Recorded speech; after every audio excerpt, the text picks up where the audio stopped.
Ici, Radio Yvna TV.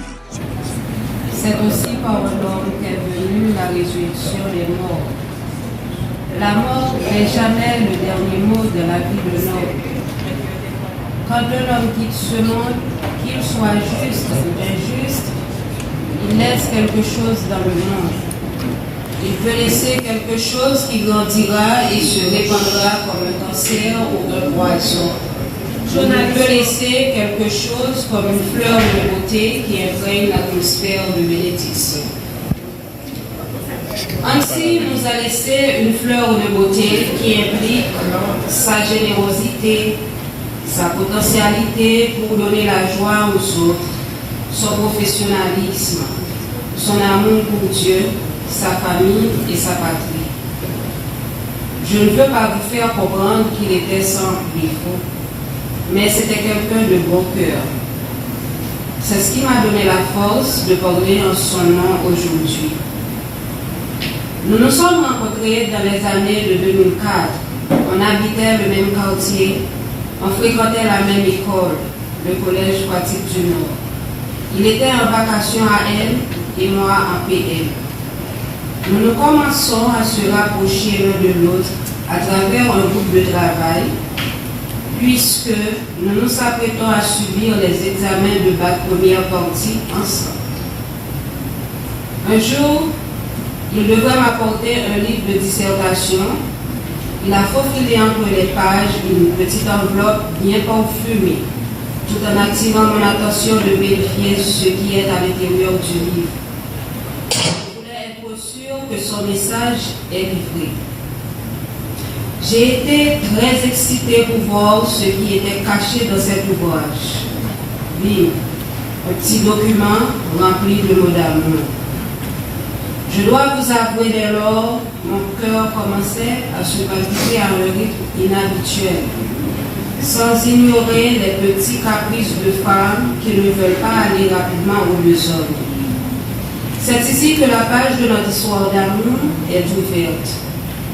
Après 10 ans qu'on sortait ensemble, il m'a fait une demande de mariage, tandis que j'étais en 3e année à l'école des infirmières. Je n'étais pas trop achalandée car je ne voulais pas entrer dans les liens du mariage sans terminer mes études universitaires et sans emploi. Il fallait attendre jusqu'en 2012 où il m'a reformulé sa demande et là j'ai accepté sans compter. On s'est d'abord fiancés, puis mariés le 28 décembre 2013. Il m'a mis au ventre une tendre et brillante petite fille, Marisa Chloé-Mars, que j'ai donné naissance en avril 2016. Comme je le disais tantôt, c'était quelqu'un de bon cœur, généreux, toujours disponible quand il s'agit de servir les autres. Il aimait profiter de la vie avec ses amis et sa famille. Il était zélé pour l'éducation et le développement de sa communauté. Il avait une attention particulière pour l'encadrement des plus jeunes.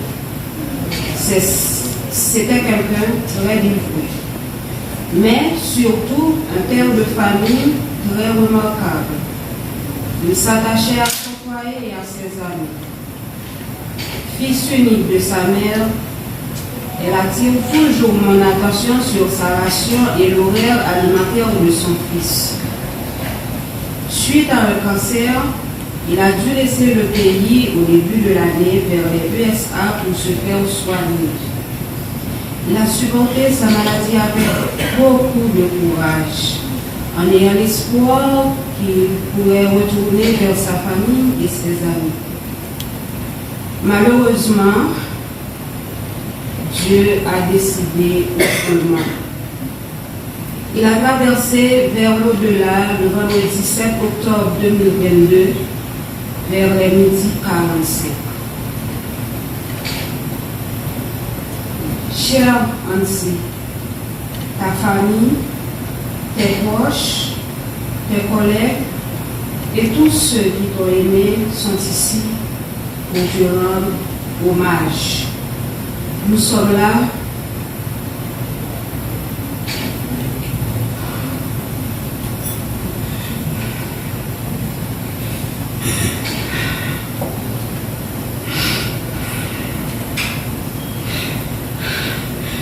sommes là pour te dire au revoir. Tu es parti avant nous, bien trop tôt. Ici Radio Ivna TV. Suivez-nous sur Instagram, Twitter, Facebook, YouTube et sur Internet. Radio Ivna TV, le média de l'heure.